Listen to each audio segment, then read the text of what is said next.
On the stage today, and I mean that literally, we have Daenerys, we have Cersei, we have Jon Snow, we have Tyrion, to name but a few, all very much on the edge of something disastrous happening. The mood is somber. It's, you know, world leaders uniting and disagreeing about how the world should be run. It can go south very quickly, and that's the brilliant part of the sequence, because you know how quickly things can turn on this show. It's a potential powder keg. So no matter what's happening, no matter who's meeting who, the potential for things to completely explode is always there.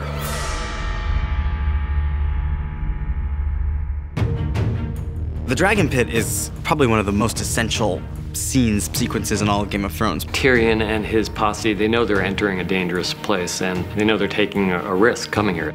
You have 60+ hours at this point of main characters who you are really invested in, and it's enjoyable to put people together who haven't been together before and see how they would react to each other. It's people becoming aware of the smallness, I think, in their nature. No matter how much they fight each other, there's a bigger threat to life than just who's on the throne.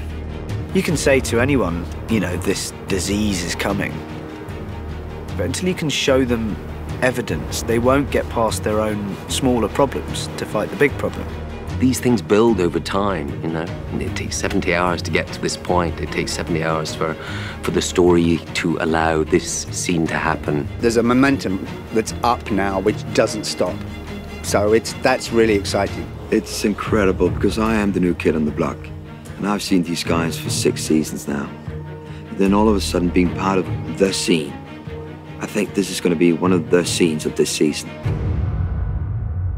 The Dragon Pit epitomizes the central challenge of Season 7, where we have, I don't know, a dozen of our principal characters all in the same place, many of whom haven't seen each other since a very dramatic incident years before between them. So that scene was incredibly tricky to write and incredibly tricky to film. You want to be able to service all of these characters, and that was tremendously fun to plot out. Conflicts between people, friendships between people, which ones you wanted to highlight and which ones that you're going to have to let fall by the wayside. You have, you know, it seems like dozens of little mini scenes. So we had to find great moments and character interactions and story for all of these characters. It was just so much fun to write for all these guys together. It kind of forced us to really explore what the different tonal variations were in those reunions. You know, it's trying to keep an eye on what they're all there for. I mean, they're all there for a reason, which is to discuss the possibility of an alliance and whether that's even possible with these people who have so many reasons for hating each other and so few reasons for trusting each other.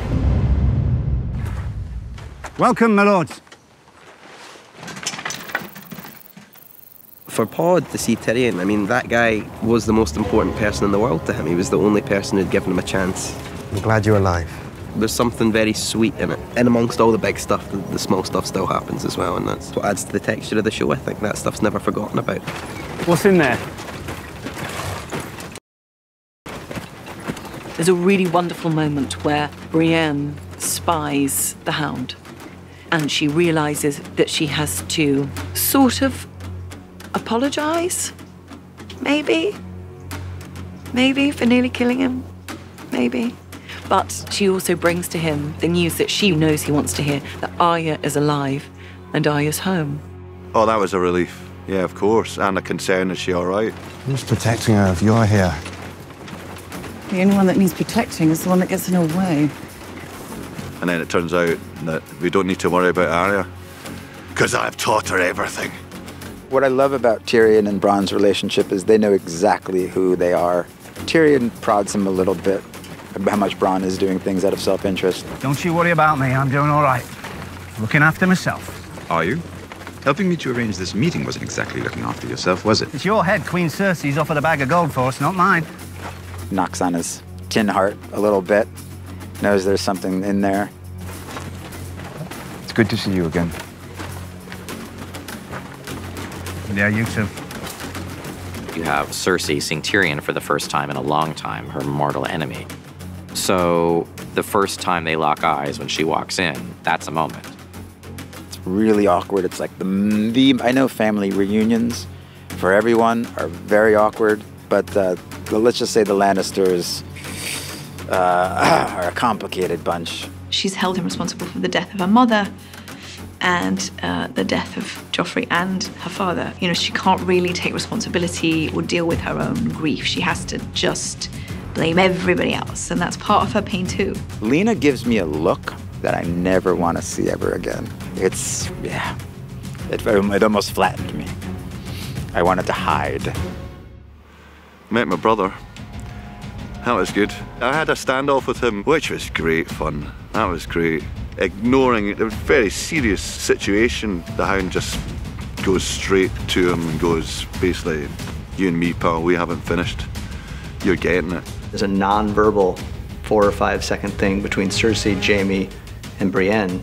That's not even a line of dialogue. It's just a little mini scene built out of looks. It's sort of like one of the worst things that happens to you at school.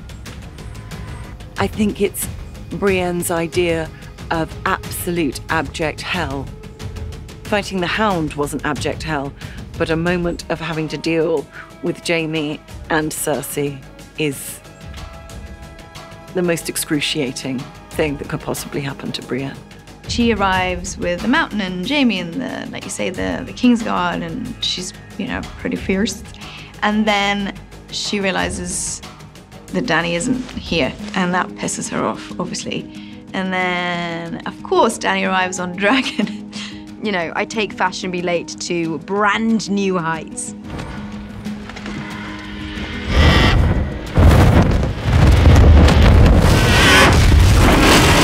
She's very theatrical with her entrance, though. Yeah. It's kind of funny that you go, wow, she really has to show off her power, but fair enough. And she tries desperately to not be impressed by that arrival, and everyone else, obviously, as you would, is standing up in awe of this. And then, you know, in walks this young beauty of a queen, and she's immediately beyond frustrated on many levels. We've been here for some time. My apologies. And then all she gets from Dany is apologies, you know, and that then drives her in the scene. She can't bear it.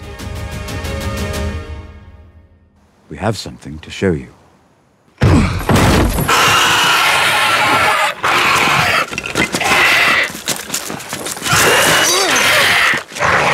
Well, for me, being a horror nerd, I was slightly giggly. So I was like, oh, my very own zombie. She has never, ever seen anything like this before. And this is a creature that defies her. This is a creature she doesn't know how to disable. She doesn't know how to kill. This is something else. Daenerys has seen it and she's aware of it and it's frightening, but she is just watching Cersei. Like, she just needs to know that this has affected her. You know, she's always had that notion of creatures like this, that they don't exist and it's nonsense. And so I think when he's there, she's back as a kid, just, you know, realizing everything her grandma, her nannies told her was real. She's staring into a face that she never thought existed. For Jaime, this is like definite proof that there is no choice. Clearly, this thing, we have to deal with this, and he believes them all. He believes his brother, but he also believes Daenerys and Jon Snow when they say that they saw 100,000 of these beings. That's where his head is. You know, the world could end in 5 minutes, but he is absolutely one-pointed, focused on, I have never seen this before. This is amazing. I could really do things with this, you know. There's this beat in the scene that I really love, because I have a line where he's like, he's just seen the White Walker, just died, and he realizes this is the first thing he's ever seen that terrifies him. And that's like a new emotion for him. You know, like, oh, that was an interesting feeling.